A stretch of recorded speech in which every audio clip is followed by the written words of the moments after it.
Round two, we've got the choice. We'll play first. And I've got some white sources. I think this is worth keeping. We got the 2-drop. We got a morph guy if we can't see our black source. If we do see a black source, we have both the Swiftwing and the Chief. And another. Actually, all of these are going to be playable with one more land. Well, I guess these not. You get what I'm saying. I've got a couple of morph guys, so as long as I see any land, I can at least keep myself busy. And Seeker of the Way is just at least a nice 2-drop to have. I'm going to keep it. We are 3-color, but keep in mind we're mostly black-white, so I think that helps this hand be a bit more keepable than it might appear.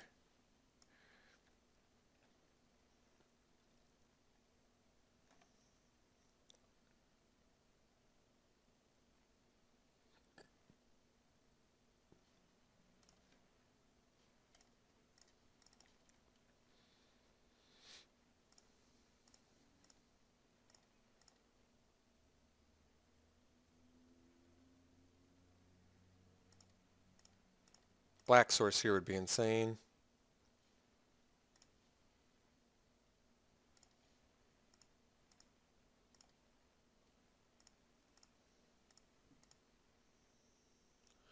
I'm going to guess morph guy. Oh, not even yet. All right. If we'd gotten that black source or even a land last turn, this dude would have had some omega pressure on him. Do I want to do the Instigator or the Canyon Lurkers? I guess the Lurkers, if he's going to kill something. Maybe I'd prefer it to be that rather than our active treason effect.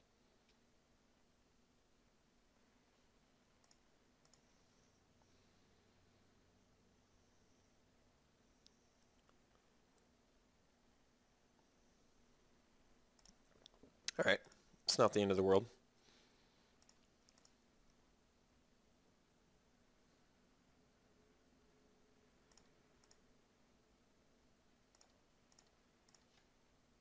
Oh.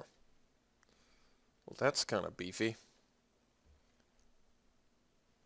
I mean, technically I do want to unmorph that, but he's got all his mana up, so I'm just going to get the damage in instead. Like, yes, I theoretically could have gotten in for 5 there, but I'm going to keep... I think the safer play is to just replay our Seeker, or even play the Jeering Instigator is pretty good. It makes better use of the mana, which is nice. He could cancel it, I guess, but if I get a black source now, I can play Seeker into Chief.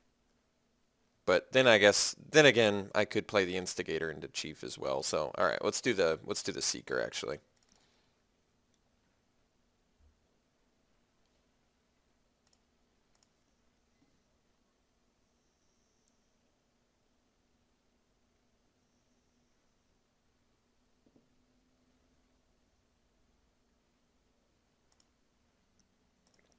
All right.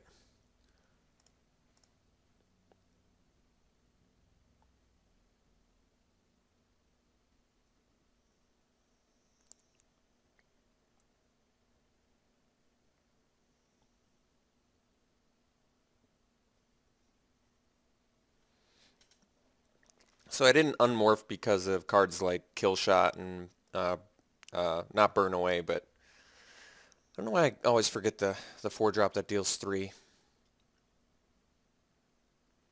But yeah, or a bounce spell. There was just a lot of instance he could have had that would have punished us. So I'd rather just attack and then get a little more board progression. Who did he target with it? He gets to draw and then do it? Is that right? Oh, he did it to us. Wow. Okay.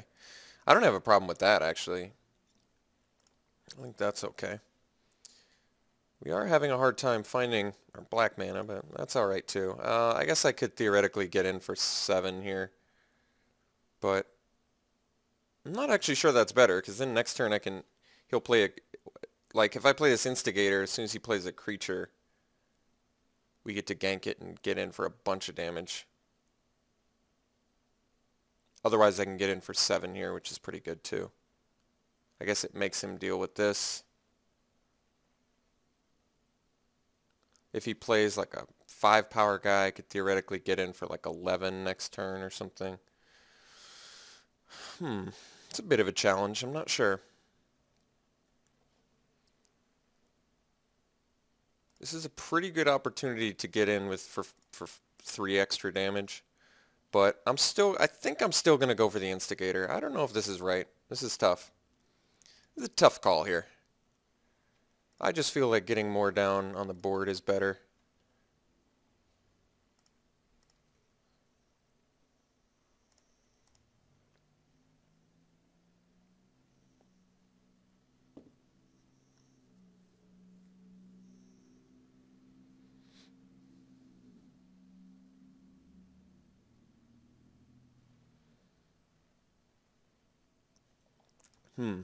It does not do that much right now.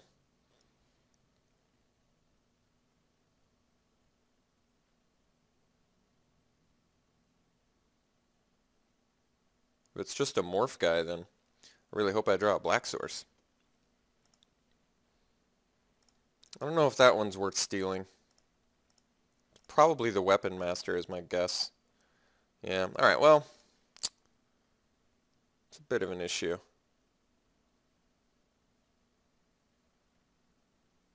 I guess we get in for 8. So I unmorph and steal. Not thrilled about that. I just feel like if I don't, then there's a chance that he blocks the Instigator. And then I feel like I don't get any value, and that's not good. If I steal his morph guy, I get to see it too, which is kind of nice.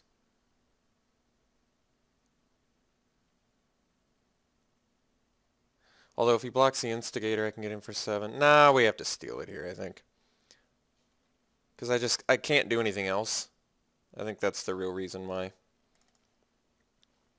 If I could do anything else, I probably wouldn't make this play, but I can't.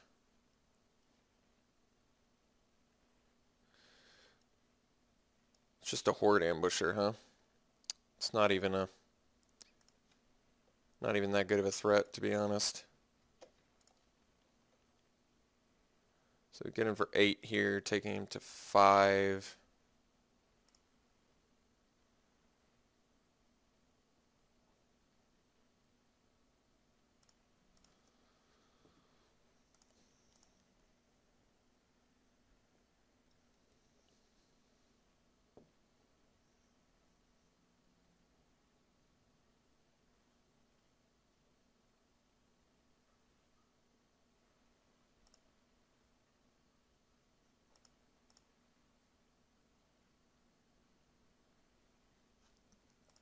I still think we're swinging for the fences here. Alright, there's our black swords, which is kind of nice.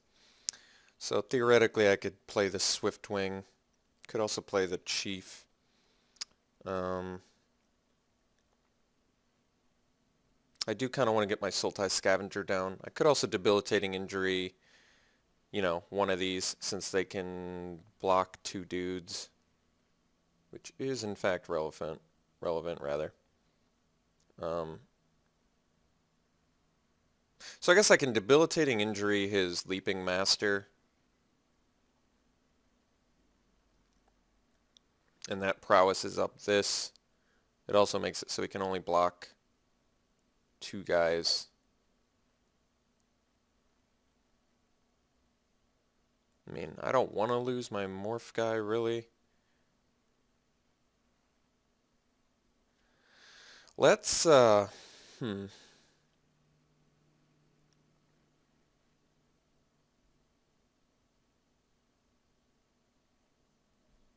Alright, I think we just Debilitating Injury the Leaping Master. Let's try that first. Now that we know what is... Because, especially, yeah, I think this makes sense. So we'll Prowess.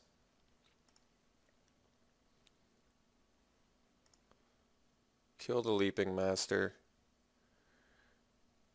No, I think we'll swing with everything but the morph. Well, no, I guess we do have to swing with the morph. It threatens lethal if he's got nothing, so gotta do it.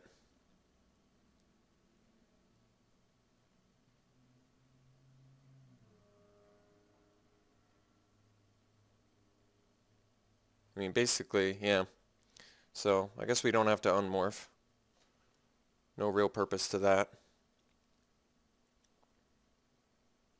Oh yeah, he gets the double block too. So well, that's tough. That's tough either way.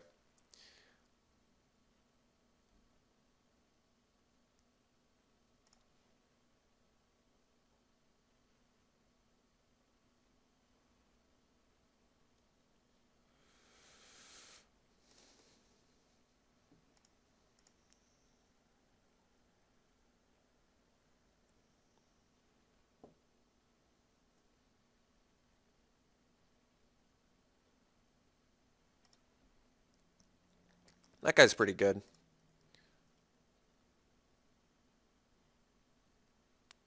He can block two guys now too, which is also pretty good. I think I can just play the Chief of the Edge though. So I can play Chief of the Edge, pump my Seeker, swing with Seeker, and play a Bondkin. And hope he doesn't have removal. I guess that's the best I've got, so let's go for that. Play the Chief of the Edge, swing with the Seeker of the Way.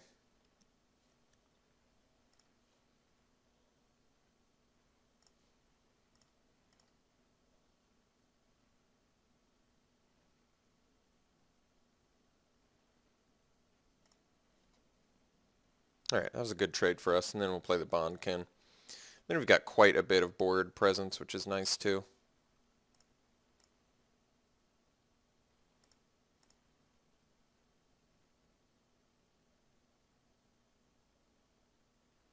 Alright. So yeah, I shouldn't have attacked with the Lurkers that one turn. I totally forgot about Brave the Sand's second ability, which is weird because I was talking about it too, but it's easy for that to slip my mind apparently. So that game worked out, even not seeing one of our main colors the whole time, which is kind of surprising, but he was making some weird choices. I mean, yeah, doing 7 damage to your opponent's nice, but not when you're behind on the board. I think he needed to kill a creature there and not get greedy to, hit my life total. Just my opinion, though. I don't think we have much of a sideboard, so I'm not really down with Swift Kick or... I guess Bring Low is pretty good, but I don't need it yet. I don't know if there's anything that's necessarily bad against him either, so let's just keep it the same.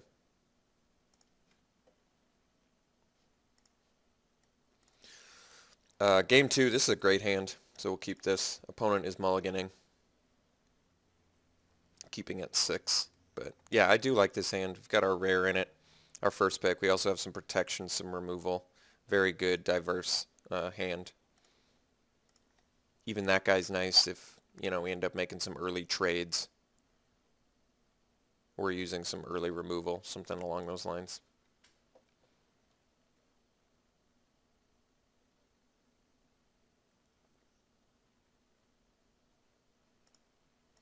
And yeah, the old Feat of Resistance Einok Bondkin synergy is not to be overlooked. It's nice that you can give First Strike, protection, and pump a creature essentially out of nowhere. And also Outlast tends to work pretty well with the High Sentinel, so this is a good hand, definitely. Let's get our Bondkin down there.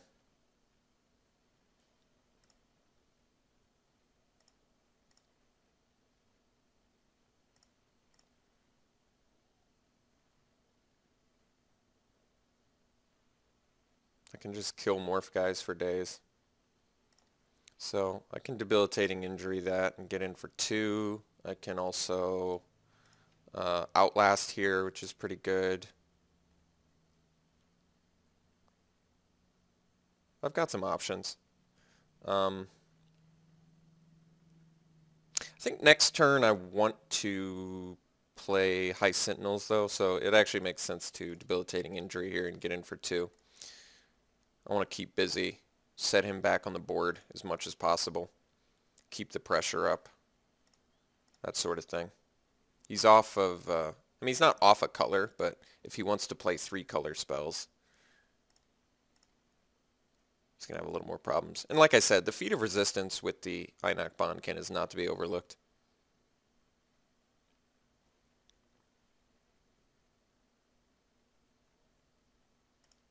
Alright, at this point I'm willing to make the trade with my Bonkin, since I'm going to play the High Sentinels post-combat. Theoretically, I could do the... actually, what's kind of cool is I could post-combat play Sultai Scavenger, but yeah, we'll just do this. I could also just do the Feat of Resistance, but I don't even think it's worth it. I'd rather just play the High Sentinels here, I think, and make this trade. I could Feat of Resistance theoretically protect, but yeah, it just doesn't seem worth it. I can also play Sultai Scavenger here, which might actually be better for us. And maybe you're wondering why, but it's because if he's got removal, I'd rather him use it on the Scavenger than the High Sentinels. And they're both going to be dishing the same damage evasively for now. Alright, let's do the Scavenger instead. I think it just, I feel like it puts more pressure, or not more pressure, but it's just a target that I'd rather have him do because High Sentinels is a better card. So I'd rather him use his burn spells on the Scavenger rather than my High Sentinels. Makes sense in my mind. I'll just say that. Hateblade, very good draw, especially since we can play 2 spells this turn now. So we'll get in with our Scavenger.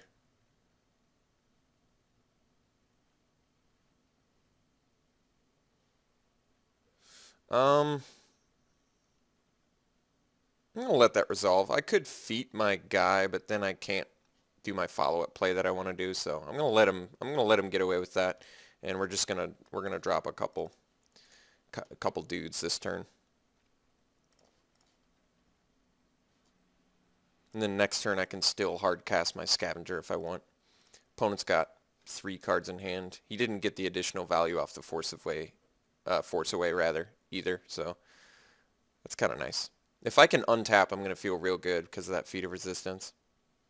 We'll see if he lets me untap without using removal. Very good. Okay, so now we can pretty easily just swing in. And the beautiful thing is I can still pump too and leave up Feat of Resistance, so it's very nice.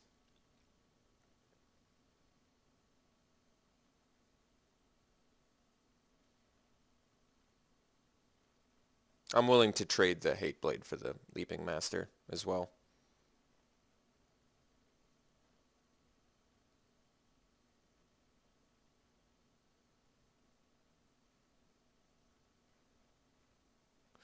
Alright, so I think what we do is...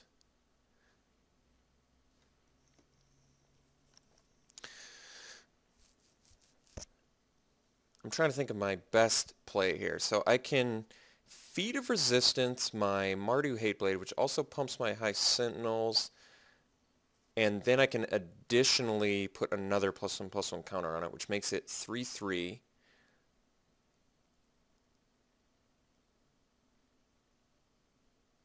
I can't play my Scavenger, but it leaves me on the board with a 4/5, a 3/3, and his Winter Flame, which basically doesn't do anything. But it does take out our Feat of Resistance, which is something to not be overlooked. Alternatively, I can just let this resolve, then hard cast my Sultai Scavenger, and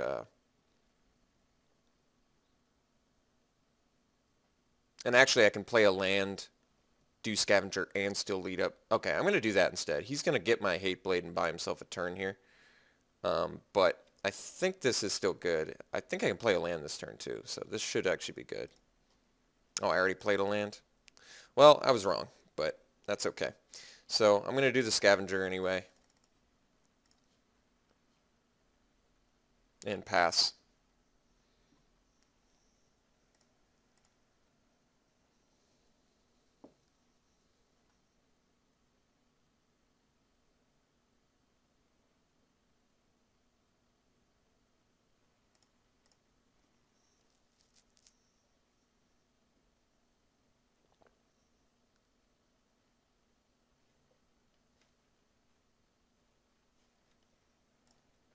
Alright, us untapping is very good. So I need this, well, no, I have 6 mana, so I can do this plus keep up the feat. Yeah, so let's play the Bloodfell Caves. Gain our life. swing with the team, and likely pump our Sultai Scavenger to get a bunch of gross points of damage in. The feat here is so powerful when you're ahead on the board like this.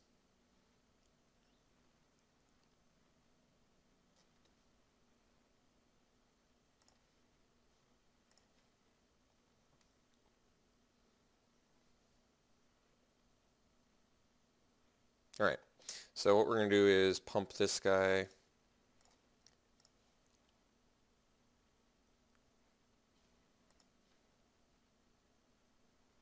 All right, beautiful. I'd say we are in pretty good shape here, barring any board wipes that we don't know about.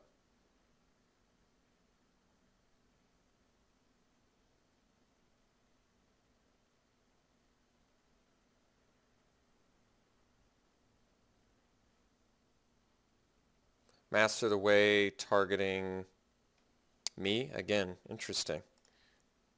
I guess he can't kill anything, so that does make sense. Alright, I think we've got this game on lockdown with the Feat of Resistance in hand. That's a little bit too absurd to be... Yeah, and then we get a Skull Hunter as well. It's pretty insane. So how much mana do we have? 8 resources, which means 4, 6, 8. Yeah, we can do everything we want to do here. So attack with both of these. No blocks, obviously. Pump Sultai Scavenger.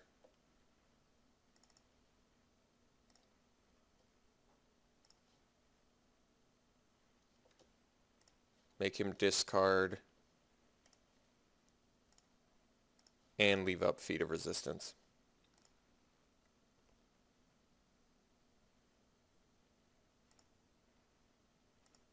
Barrage of Boulders, pretty useless here.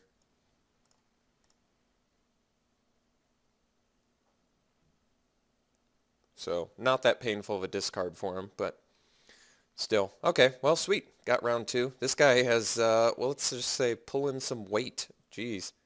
Very good card. All right, we'll see you in the finals.